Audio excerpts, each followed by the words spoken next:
Construction activity is picking up on the site of the new Winona Bridge. This past Wednesday, I was able to descend into Pier 10, and I also got an exclusive look at the progress of Pier 11. MnDOT Bridge Project Manager Terry Ward explained where the project is at today. A Cofferdam basically allows us to build, it's not completely dry as you know, but it allows us to build our footing in all practical purposes in the dry. So what we do for a Cofferdam is we first would dry our sheeting, our steel temporary sheeting, put in the reinforcement inside, we call them ring beams, and then we excavate the bottom down to the final elevation. We go in and drive our piling, so people saw the piling sticking up out of our cofferdams.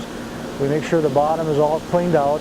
Then we pour a very thick, what we call a concrete seal, and for Piers 10 and 11, that seal is 10 to 12 feet thick of concrete. After we do that, we go cut off. Then we can suck down the water and dewater, get it dry, cut off the piling. We actually then clean out approximately 50 to 55 feet of the piling and pour concrete inside with a relatively short rebar cage towards the top. All of that work allows us then to pour our footing, and then we can start coming out of the river bottom. Next, we headed over to Latch Island, where we boarded a tug that took us out onto the Pier 11 work site. As Ward explains, work is progressing on schedule. Pier 11, which is out in the middle of the river, we're actually far enough progressed where all the piling are cleaned out, and they're actually pouring the concrete inside the piling right now.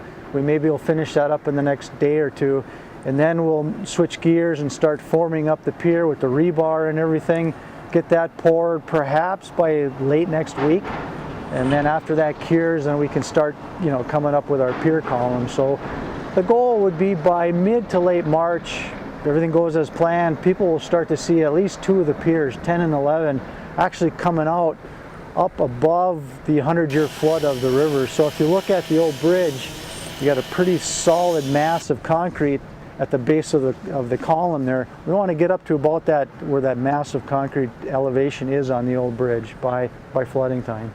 There will be a total of 15 piers supporting the new bridge, as Ward explains. The river foundations were Pier 10 through 15. So Pier 10 is the one right here off the levee, closest to Winona. Pier 11, we have the Cofferdam in dewatered. Pier 11 is in the middle of the river. We're pouring the concrete inside of that one. We haven't started on 12 yet because that's in the way of all our barges and our river activity.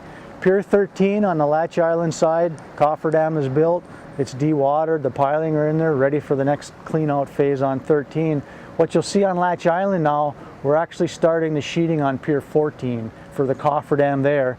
So then after we get that one in, we really only have 15 and 12 that we haven't started yet. The bids have been let for construction package number 4. That work package will include demolition of the homes and businesses in the new bridge right-of-way. Ward explains what else will be included. The bids were $56 million and some change, which is a good price. It's an expensive package, there's a lot of work. What that is completion of the new bridge and nearly all the roadway work so that we can put traffic on the new bridge. It doesn't include the rehab and reconstruction of the existing bridge, and it doesn't include the site work on the plaza area on the south side here. Those will be in work package 5, which is, right now we're looking at an April letting of next year.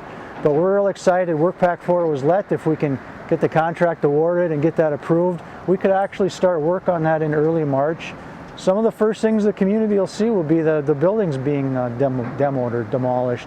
Contractor right now, their plan, unless it changes, would be to start on the American and then kind of work their way inbound on Winona in terms of their demolition activity. But it's going to pick up. We're not far away from a lot of activity on the Winona side. I want to send a special thank you out to Terry Ward and Mark Gerzabrowski for helping to make all of that happen this past week.